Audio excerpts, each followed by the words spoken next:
सभी को प्रणाम।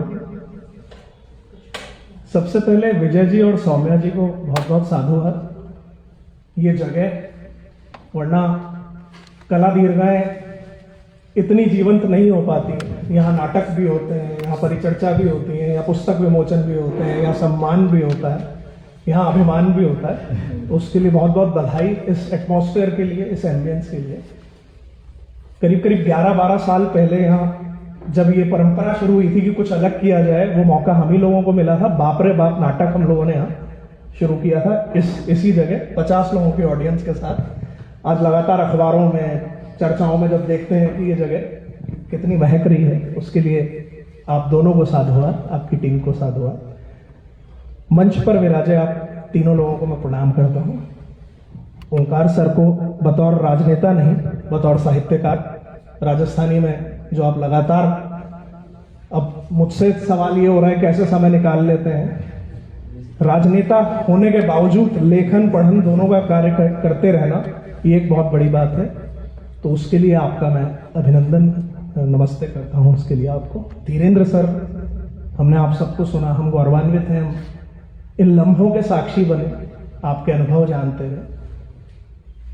राजेंद्र बोड़ा सर को तो मैं जब भी देखता हूँ मुझे एक किस्सा याद आ जाता है। ये मेरे संपादक रहे उस वक्त दैनिक भास्कर में, जब मेरी जर्नी शुरू हुई, और मैं बिल्कुल ठीक वैसा ही जर्नलिस्ट था जैसा शुरुआत में हम लोग हो जाते हैं। कॉलर ऊंची, गले में एक बड़े संस्थान का आई कार्ड, और कोई पुलिस वाला हाथ दे दे तो सीधे ले बात कराऊंगा तेरे बाप से। ऐसे वर्ड हम प्राय इस्तेमाल करने लगते हैं। मुझे यहाँ इस मंच पर पता नहीं है बोलना चाहिए था कि नहीं, लेकिन ये फीलिंग आ जाती है। और एक दिन मैं जब यहाँ से निकला, जब भास्कर से, तो सर चालान कटा रहे थे इस OTS चौराहे पे। तो मैंने रोका, मैंने उसको डांटा पुलिस वाले को, तो उन्होंने मुझे रोक दिया कि नहीं भी ऐसा मत करो। तो मैंने कहा नहीं चालान क्यों कटा रहे? मैंने कहा नहीं, मैंने रेड लाइट ब्रेक की है और मैं चालान कटाऊंगा, मेरी गलती है। तो तब से लेकर आज तक मैंने चालान कटाए। पहले तो कोशिश की है कि क्रॉस ना हो, लेकिन फिर भी ओवर स्पीडिंग कहीं हो गई, कहीं ऐसा हो गया, कुछ हो गया, सीट बेल्ट नहीं लगाई, तो मैंने फिर पर्ची कटवाई है। क्योंकि वो याद आ जाता है कि यार ये पत्रकारिता मुझे इसलिए नहीं मिली कि मैं कहीं तड़ी मारूं या कुछ करूं। तो मैं सर को, उनकी सादगी को यहाँ नमन करते हुए अपनी बात कहता हूँ। मेरे बारे में काफ़ी कुछ आपने परिचय में कह दिया। गरिमा दीदी ने मुझे 10-11 साल, 12 साल की उम्र में छोटे छोटे ऐड बनाती थी। उस वक्त रूपम से कोर्स करके निकले थे पत्रिका टीवी के से, और मैं उस वक्त इकलौता बच्चा था इस शहर का जो एक्टिंग करता था, और मतलब प्रोड्यूसर के कहे अनुसार तुरंत रिजल्ट दे देता था। तो मुझे कई ऐड में इन्होंने मौका दिया, उस वक्त स्टार बनाया। थैंक यू आपका बहुत बहुत।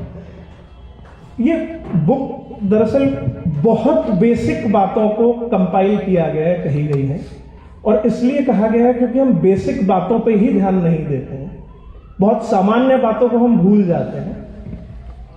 पिछले 10 सालों में मुझे मौका मिला बहुत सारे लोगों को 1-to-1 बोलना सिखाने का। अब हम यहां कहेंगे कि क्या किसी को बोलना सिखाने की जरूरत पड़ती है? हाँ, संभवतः पड़ती है।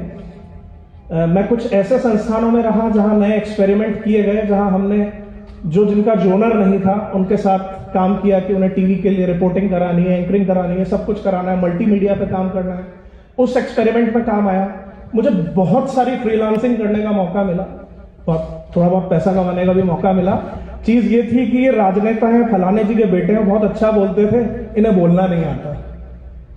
तो 1-to-1 जब उनके साथ काम किया, वो एक्सरसाइजेस की, बहुत सारा इसके लिए जब पढ़ा, तो लगा कि जो हम थिएटर में सीखते आ रहे हैं वो सारी बातें हैं जो हम घरों में हमें टोका जाता है कई बार, या नहीं टोका जा रहा। जैसे एक केस हमारे सामने आया, ये हुआ कि साहब इसके गले में, इस बच्चे के में कुछ प्रॉब्लम है इसलिए तुतलाता है। वहां शर्त लगाई गई, थेरेपिस्ट को दिखाया गया, उन्होंने कहा नहीं कोई दिक्कत नहीं है, ये किसी ने टोका ही नहीं है। बच्चा तुतला रहा था और उसे कहा कि गले में प्रॉब्लम है, और उसके साथ 1 साल काम किया उस बच्चे के साथ, तो पता चला वो कोई सा भी श्लोक बोल लेता है, तुतलाहट खत्म, कुछ भी ये सब बोल लेता है। तो हम या तो कहीं आपस में, जो बहुत छोटी छोटी चीजें थी कि भाई हम घर में, आप कोई किसी का खाना खा लिया, नहीं, हम टोकते ही नहीं है कि नहीं होगा, ये नहीं है, हम सारे एंकर जब टीवी पे आते हैं तो नमस्कार, आपका स्वागत है, कोई ये टोकता ही नहीं है भाई नमस्कार नहीं, नमस्कार करना है।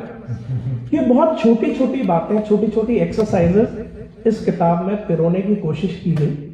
मैं बहुत ज्यादा नहीं बोलूंगा, बस इसी में समेटूंगा कि ये किताब एक शेर के साथ कि कौन सी बात कब कहां कैसे कही जाती है, कौन सी बात कब कहां कैसे कही जाती है, ये सलीका हो तो हर बात सुनी जाती है। कि आपकी बात सुनी जाए उसके क्या तरीके हैं, अलग अलग प्लेटफॉर्म्स के, बहुत बेसिक चीजें, बहुत सी चीजें हम जानते हैं लेकिन इग्नोर कर देते हैं। उन्हें इग्नोर ना करें, अपने मन की हिचक कैसे दूर करें, और कहते हैं पेट में बटरफ्लाई जो आती हैं उनको कैसे कंट्रोल करें, वो सारी एक्सरसाइजेस इसमें बताने की कोशिश की गई है।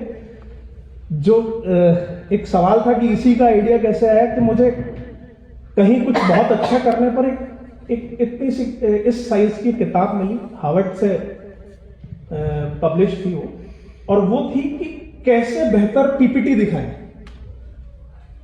तो जब दिल्ली में रहे कॉर्पोरेट हाउसेस में, जब मीडिया हाउसेस जो है कॉर्पोरेट में तब्दील हो चुके हैं, वहां प्रेजेंटेशन बहुत इंपॉर्टेंट होता है अपनी बात रखने के लिए। आपने पीपीटी कितनी अच्छे दिखाई उस पर निर्भर करता है कि हाँ भाई आप आगे क्या प्रमोशन होगा आपका, या आपका प्रोजेक्ट लॉन्च होगा कि नहीं, राजस्थान में लॉन्च करेंगे कि नहीं, गुजरात में लॉन्च करेंगे कि नहीं, वो पीपीटी पे डिपेंड करता है। वो किताब देखी तो मैंने देखा वो कम से कम 3 या 4 लाख कॉपीज उसकी देश दुनिया भर में ट्रांसलेट होके पहुंच चुकी हैं। उस पूरी को पढ़ा तो मुझे लगा 80 पन्ने सिर्फ और सिर्फ पीपीटी दिखाए जाए इसके ऊपर है, और वो सारी बातें जो हम सब जानते हैं कि आप कैसे कपड़े पहने, कैसे खड़े हो, बोलने का अंदाज कैसा हो। तो मुझे लगा कि हिंदी में भी मूल बहुत आर्ट ऑफ स्पीकिंग की भरमार किताबें हैं लोगों ने लिखी। मुझे लगा कि बहुत बेसिक चीजें बताने के लिए कुछ ऐसा कंपाइल किया जाए जिसका अनुभव इन 8-10 साल में जो मैं लोगों के साथ 1 to 1 काम कर रहा था, वर्कशॉप्स में बच्चों के साथ काम कर रहा था, इंटर्न्स जब आते हैं हमारे पास उन्हें सिखाने के लिए, एंकरिंग सिखाने के लिए, एक्टिंग सिखाने के लिए, कविता कैसे बोली जाए। एक एक्सपीरियंस था, एक जज साहब, एक क्लाइंट बीच में मुझे मिले, वो बहुत अच्छा लिखते हैं पर बोलना नहीं आता। तो उनके साथ 2-1 साल काम किया, 1 to 1 जब काम किया, उसके जब रिजल्ट मिले कि उन्होंने वीडियो भेजने शुरू किए, तो लगा कि यार वो वाले क्लाइंट तो प्रीमियम क्लाइंट है, अच्छे पैसे दे देंगे, लेकिन कुछ आए आदमी के पास। जैसे अब यूनिवर्सिटीज में जहां पढ़ाने जाता हूँ वहां ये बता रहे हैं कि हमारा एक पेपर पूरा कोर्स, ये TV journalism and radio jockey, ये वाला पूरा कोर्स ये किताब पूरा कर रही है। तो मुझे लगा बच्चों के पास, हम सबके पास ये बुक पहुंचनी चाहिए। यही